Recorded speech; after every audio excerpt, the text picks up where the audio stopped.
Hare Krishna, Radhe Radhe. Beat of life by গার্গিতে আপনাদেরকে আরেকবার স্বাগত।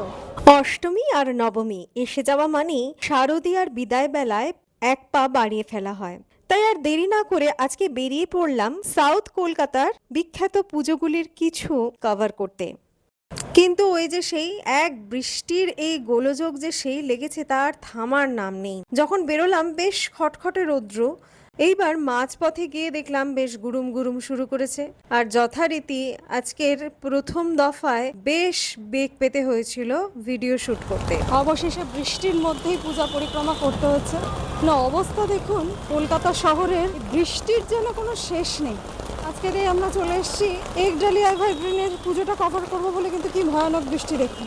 বৃষ্টিতে হাঁটতে হাঁটতে অবশেষে পৌঁছে গেলাম একডালিয়া এভারগ্রিনের সামনে। আমার লেফট হ্যান্ড সাইডে স্ট্রাকচারটা দেখে নিশ্চয়ই বুঝতে পারছেন, এই যে ব্লু কালারের স্ট্রাকচারটা দেখে বুঝতে পারছেন যে রাত্রিবেলা কি দারুণ মানের এখানে লাইটিং বা আলোকসজ্জা দেখতে পাবে লোকেরা।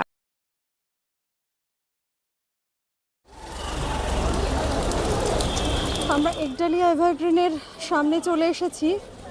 এই মণ্ডপটি তিরুভান্নামালাই বা তামিলনাড়ুর অরুণাচলেশ্বর মন্দিরের অনুকরণে তৈরি।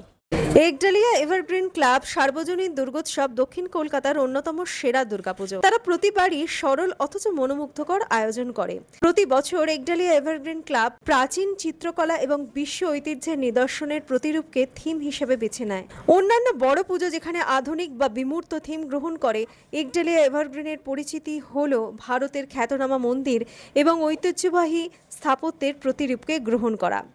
এই বছর তামিলনাড়ুর অরুণাচলেশ্বর মন্দিরের রূপকেই এরা মণ্ডপে ফুটিয়ে তুলেছেন।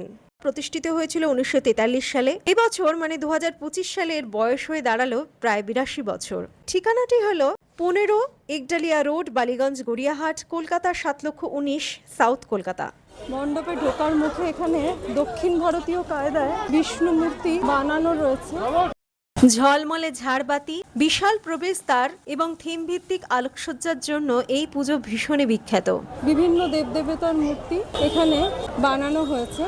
ঐতিহ্য, আলোকসজ্জা এবং স্থাপত্যের সৌন্দর্যের মিলনে প্রতি বছর বিপুল সংখ্যক দর্শনার্থীকে এই মণ্ডপ আকর্ষণ করে। ভেতরটা আরো বিশাল বড় একটি ঝাড় লণ্ঠন। প্রয়াত সুব্রত মুখার্জি একসময়ের বিশিষ্ট রাজনীতিবিদ, দীর্ঘদিন ধরে সভাপতি এবং পৃষ্ঠপোষক হিসেবে এখানে নিযুক্ত ছিলেন, যার অবদান এই পুজোর ঐতিহ্য এবং সাফল্য বজায় রাখতে বিশেষ ভূমিকা রেখেছে। এরা কিন্তু প্রতিমার রূপসজ্জায় বরাবরই সাবেকিয়ানাকে বজায় রেখে চলেছেন। মণ্ডপ সজ্জা তৈরি হয়েছে মূলত অরুণাচলেশ্বর একটি শিব মন্দির। কতটা পারছি আমি, মানে এক হাতে ছাতা ধরেছি আর এক হাতে ক্যামেরা। প্রতিমা গঠন এবং আচার অনুষ্ঠানে সর্বদাই শাস্ত্রীয় ধারা বজায় থাকে। অপূর্ব সুন্দর দেবী মূর্তি দর্শন করুন, যা তাদেরকে অনেক আধুনিক ধাঁচের পুজোর থেকে আলাদা করে রাখে। প্রতি বছরই ঐতিহ্যবাহী দুর্গা প্রতিমার রূপ বজায় থাকে, যেখানে শাস্ত্রীয় নান্দনিকতাকে প্রাধান্য দেওয়া হয়।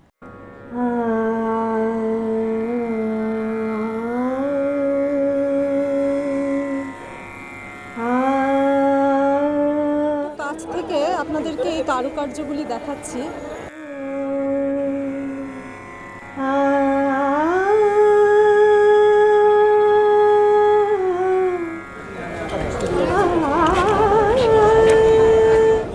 হয়ে গেছে, এবার যাব পরবর্তী গন্তব্যে।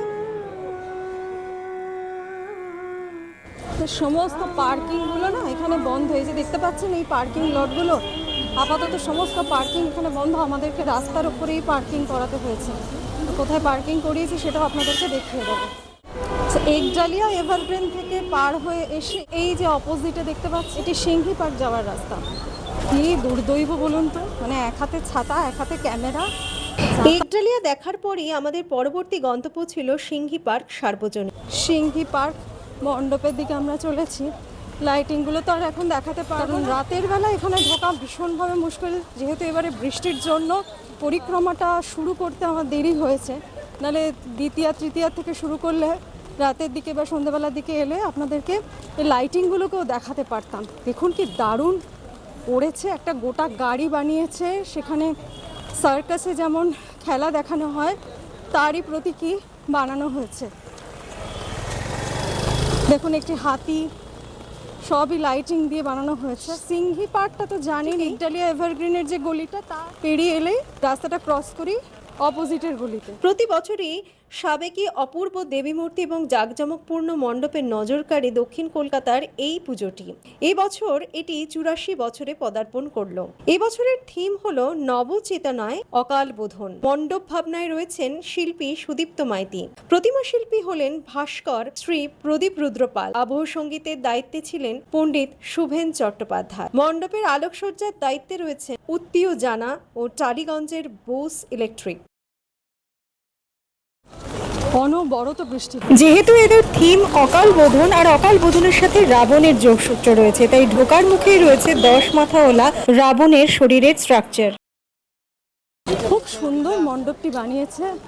এই মণ্ডপটি পরিবেশ বান্ধব উপাদানের সাহায্যে তৈরি হয়েছে। এখানে ব্যবহার করা হয়েছে বাঁশের কঞ্চি, বেত, কাগজের মণ্ড, টিস্যু পেপার, প্লাইউড, বাঁশ এবং কাঠের তক্তা। এছাড়াও ছোটদের মন কাটতে থাকছে চন্দননগরের আলোকসজ্জা।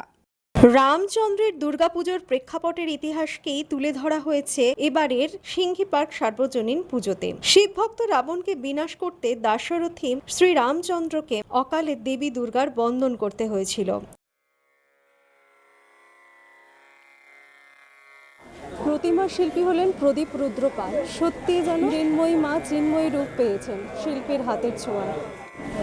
দর্শন করুন সিংহি পার্ক সার্বজনীনের দেবী মূর্তি।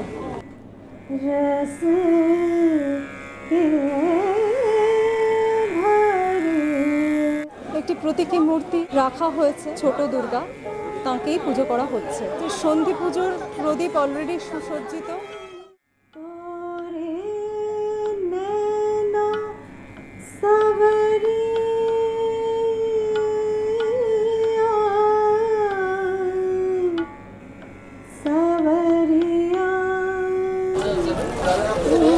ছাতা ছাতা চির সঙ্গী হয়ে গেছে, বুঝলেন?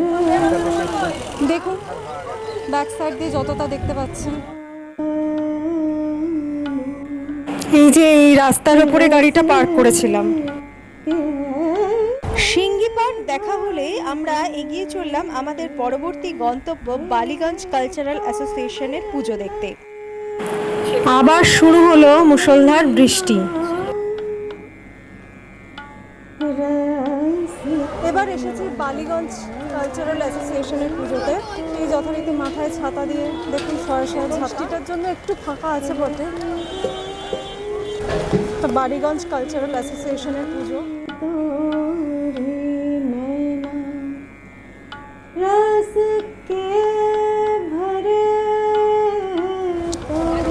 একটা যাওয়ার রাস্তার একটা আসার রাস্তা করে দিয়েছে, দেখতেই পাচ্ছেন। এটা যাওয়ার রাস্তা, ওটা ফেরার রাস্তা। এবছরে এদের থিম হলো প্রথা বা কাস্টম বা রুলস অ্যান্ড রেগুলেশন। শিল্পী হলেন সুশান্ত শিবানী পাল। মণ্ডপ সজ্জা। বালিগঞ্জ কালচারাল অ্যাসোসিয়েশন এবার 75 বছরে পদার্পণ করলো, সেলিব্রেটিং প্ল্যাটিনাম জুবিলি। চলুন আস্তে আস্তে এগিয়ে যাই। বনেদি বাড়ির কায়দায় মণ্ডপটি সজ্জিত হয়েছে।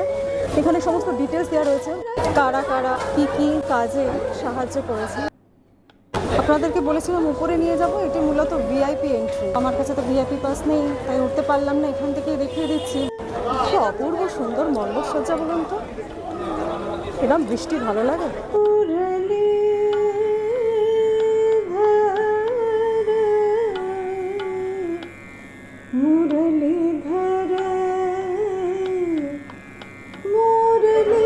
এখানে দেখতে পাচ্ছেন কার্তিক, গণেশ, লক্ষ্মী, সরস্বতী এবং উপরে বাবা মহাদেব, ওদিকে ব্রহ্মাজি, বিষ্ণুজি, সমস্ত এরকম চারোদিকে খোপে খোপে সাজানো আছে।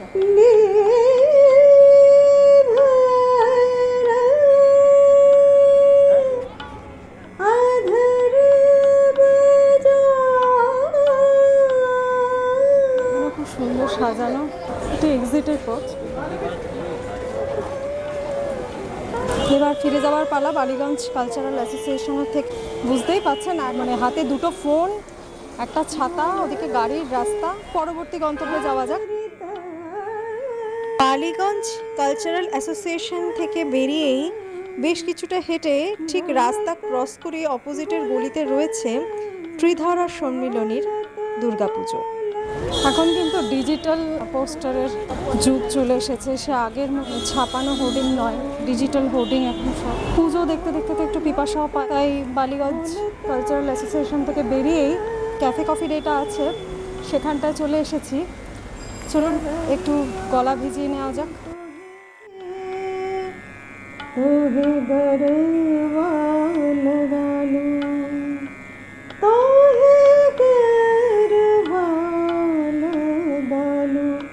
বালিগঞ্জ কালচারাল অ্যাসোসিয়েশন আর ত্রিধারা সম্মিলনীর মাঝখানের এই পথটায় বসেছিল প্রচুর মনোহারী জিনিসের পসরা, হাতে তৈরি অনেক জিনিসের পসরা, যেন মনে হচ্ছিল এক টুকরো শান্তিনিকেতন চলে এসেছে।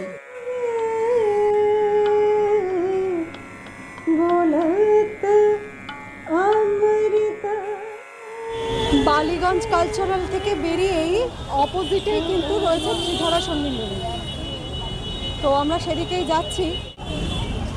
দড়ি দেওয়া রয়েছে, দড়িটা ছাড়লেই এখান দিয়ে ঢুকবো। ওই যে ত্রিধারা সম্মিলনী, এদিকে হচ্ছে বালিগঞ্জ কালচারাল আর ওই দিকে হচ্ছে ত্রিধারা সম্মিলনী, রাস্তা ক্রস করে যেতে হবে। বৃহদাকায় নন্দী মহারাজের প্রতীকী ওপরে রয়েছে মণ্ডপটি, দেখছেন একদম কালো পাথরের গায়ে যেমন মূর্তি খোদাই করে সুন্দর আর্কিটেকচারাল কাজ করা থাকে, ঠিক তেমনি করে এরা করেছেন। এবারে ত্রিধারার থিম হলো চলো ফিরি। কলকাতায় বসেই যেন পৌঁছে যাবেন এক অন্য দুনিয়ায়। এই থিমের হাত ধরেই আপনি যেন পৌঁছে যাবেন একেবারে অঘরীদের ডেরায়। একটি গুহাকে তুলে ধরা হয়েছে, পর্বত গাত্রে যে সকল গুহা প্রাকৃতিকভাবে তৈরি হয় ঠিক সেরকমই তুলে ধরা হয়েছে। গোটা মন্দির মণ্ডপ জুড়ে দেওয়ালে দেওয়ালে খোদাই করা রয়েছে দেবনগরী লিপি, খোদাই করা রয়েছে কালী মূর্তিও। পাহাড়ি মন্দিরে যেমন পতাকা দেখা যায় রয়েছে ঠিক তেমনই। ফলে দক্ষিণ কলকাতার এই জনপ্রিয় মণ্ডপে পা রাখলে যে একেবারে অন্যরকম একটি অনুভূতির সাক্ষী থাকবেন সেটা কিন্তু বলাই যায়। ত্রিধারার মণ্ডপের একদিকে অধিষ্ঠান করে রয়েছেন দেবাদিদেব মহাদেব, একটি উঁচু বেদিতে তিনি বসে রয়েছেন। পাশেই রয়েছে একটি মন্দির আর তার মধ্যে রয়েছেন স্বয়ং দেবী মা মহামায়া।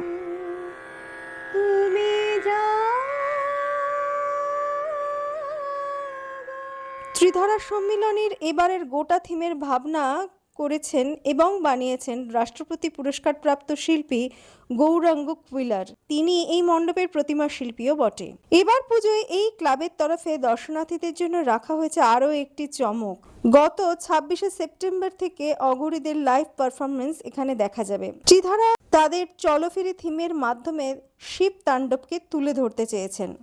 প্রতি বছরের মতন এবারও মাননীয় মুখ্যমন্ত্রী মমতা বন্দ্যোপাধ্যায়ের হাত দিয়ে এদের মণ্ডপের উদ্বোধন হয় 23শে সেপ্টেম্বর। নিরাপত্তার কথা ভেবে প্রথম 3 দিন এই লাইভ পারফরমেন্স চালানোর পর পুলিশ পরে এই লাইভ পারফরমেন্সটি বন্ধ করে দেন। ত্রিধারা প্যান্ডেল থেকে বেরিয়েই কর্তৃপক্ষ কর্তৃক দেখলাম একটি ফার্স্ট এইডের কাউন্টার রয়েছে। দেখুন না, এই বৃষ্টিতে ছাতা খোলা বন্ধ করতে গিয়ে ছাতার একটি লোহার টিন আমার হাতের মধ্যে বিঁধে গিয়েছিল, তারই ফার্স্ট এইড চললো। ত্রিধারা থেকে বেরিয়ে বালিগঞ্জ কালচারের দিকে আরেকবার আসতে হয়েছিল, কারণ আমাদের গাড়িটা ওখানেই রাখা ছিল। পথের মধ্যে দেখলাম কাঠের তৈরি কি সুন্দর সুন্দর জিনিস, ঠিক যেন এক টুকরো শান্তিনিকেতন। রয়েছে পটচিত্রের কাজ, রয়েছে আরো কত কিনা জিনিস। ত্রিধারা থেকে বেরিয়ে আমরা সাদার্ন এভিনিউ হয়ে বালিগঞ্জ সার্কুলার রোড ধরে যাত্রা করেছিলাম ম্যাডক স্কোয়ারের দিকে।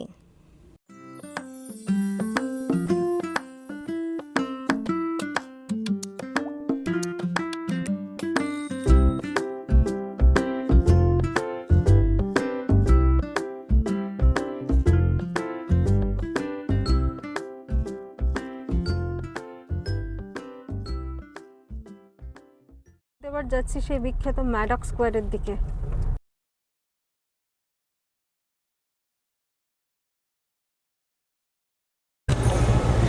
চলে এলাম ম্যাডক স্কোয়ারে, ভেতরে যাব।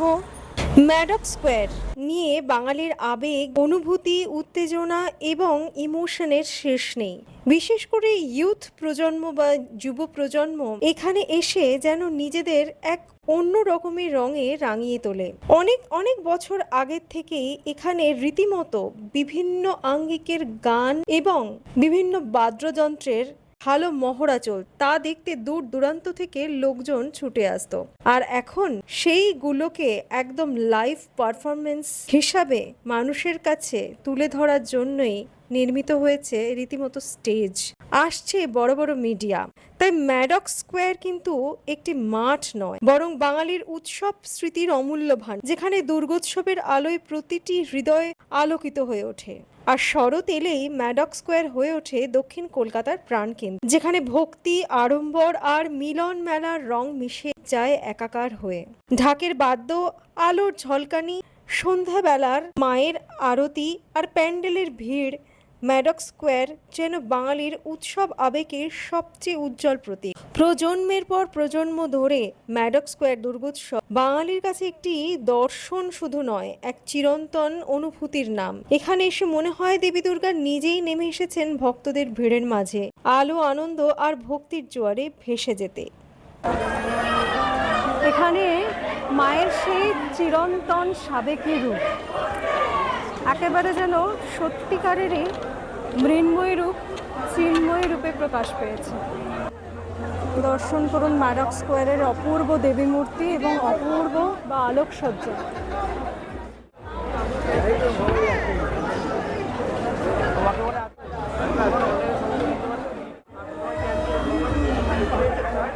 ম্যাডক্স দেখার পরে আজকের মতন আমাদের পূজা পরিক্রমার পর্ব এইখানেই শেষ। এরপর আর কি আস্তে আস্তে ফিরে চলা বাড়ির দিক। পুজো তো প্রায় শেষই হয়ে গেল। ওই যে ছোটবেলায় একটি কথা শুনতাম না, বা বলতাম যে পুজো পুজো পুজো হয়ে গেল পুজো। ছুটি শেষ, উৎসবের অবসান ঘটিয়ে ফিরে চলা সেই একই ছন্দের চেনা জীবনে। আজকের পর্বটি যদি আপনাদের ভালো লাগে তাহলে অবশ্যই লাইক আর কমেন্ট করে দেবেন, আর অবশ্যই আমার ব্লগটি শেয়ার করবেন। আর যদি পর্বটি খুবই ভালো লাগে তাহলে আমার চ্যানেলটিকে সাবস্ক্রাইব করে পাশে থাকা বেল আইকনটিতে একটি ক্লিক করে দেবেন। তাহলে আমি যখনই কোনো নতুন ভিডিও আপলোড করব আপনাদের কাছে নোটিফিকেশন চলে আসবে। ভালো থাকবেন, সুস্থ থাকবেন। আজকের মতন বিদায় নিলাম। আবারও দেখা হবে পরবর্তী কোনো একটি পর্বে। চলি, নমস্কার।